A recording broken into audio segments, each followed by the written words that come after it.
სანქციები საქართველოს არალეგიტიმური ხელისუფლება დასანქციოდა რამდენიმე პირი მაგნიტსკის სიაშიც კი შევიდა, ბევრს კი ფინანსური სანქციები აქვს ამერიკისგან, ბრიტანეთისგან და სხვა ევროპულ სახელმწიფოებისგან.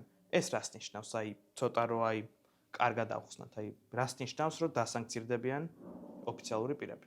ხომ ეს ნიშნავს იმას, რომ მთელი მსოფლიოსთვის და მსოფლიოს მოდი ასე ვთქვათ განვითარებული ქვეყნებისთვის არის ძალიან აშკარა ის, რომ საქართველოში ხდება ცუდი რაღაცეები და საქართველოში კონკრეტული თანამდებობის პირები არიან ჩართულები ისეთ საკითხებში, როგორიც არის ადამიანის წამება. ხომ, მაგნიტსკის სიაში არ ხვდები თუ არ ხარ ჩართული ადამიანების წამებაში, ხომ? თუ შენ ფიზიკურად ამას არ აკეთებ, ან გადაწყვეტილებას აკეთებ, ხომ? ანუ შესაბამისად ეს ადამიანები ზუსტად ამიტომ შეიყვანეს მაგნიტსკის სიაში, რომ ისინი უშუალოდ მონაწილეობდნენ ჩვენი მოქალაქეების წამებაში, ცემაში და ეს არის საფუძველი ზუსტად ამის. ეხლა კიდევ ნაწილი ამ მაღალჩინოსნების არის დასანქცირებული, იმიტომ რომ მაგალითად აძლევდნენ ხმას არადემოკრატიულ კანონებს, ხო, რომლის მიზანიც იყო ის, რომ გააუქმო დამოუკიდებელი მედია, სამოქალაქო საზოგადოება, ყველა იმ ადამიანს შეუქმნა პრობლემები, რომელიც განსხვავებულ აზრს ამბობს, ხომ, მთავრობისგან განსხვავებულ აზრს ამბობს და საერთოდ არ მოწონს ეს მთავრობა.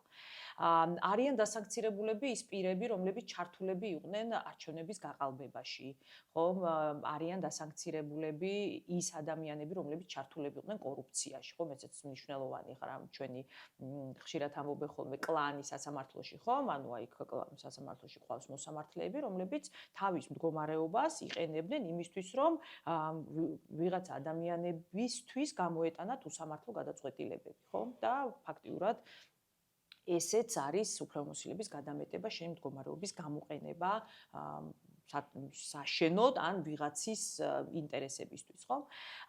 ამიტომ ეს დღეს ჩანს, რომ ყველასთვის არის ძალიან ნათელი, რომ ჩვენს ქვეყანაში არიან თანამდებობის პირები, რომლებიც აი ესეთ საქმეებში არიან ჩართულები. ეს რა თქმა უნდა არის ძალიან დიდი პრობლემა თვითონ ამ ხელისუფლებისთვის, მაგრამ ქვეყნის რეპუტაციისთვისაც, ხო?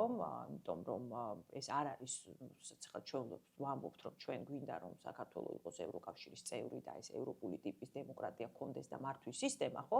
ხა იქ ადამიანები პატარა გადაცდომის გამოც ამ ადამიანებს უშვებენ სამსახურებიდან და მიდიან მინისტრები, ხო? პრემიერ-მინისტრები და ასე შემდეგ, იმიტომ რომ მათ აქვს ძალიან დიდი ვალდებულება საზოგადოების წინაშე, რომ საჩვენებლად იმოქმედონ, ხო? მაგალითი იყვნენ ბევრისთვის, ანგარიშვალდებულები იყვნენ საზოგადოების წინაშე.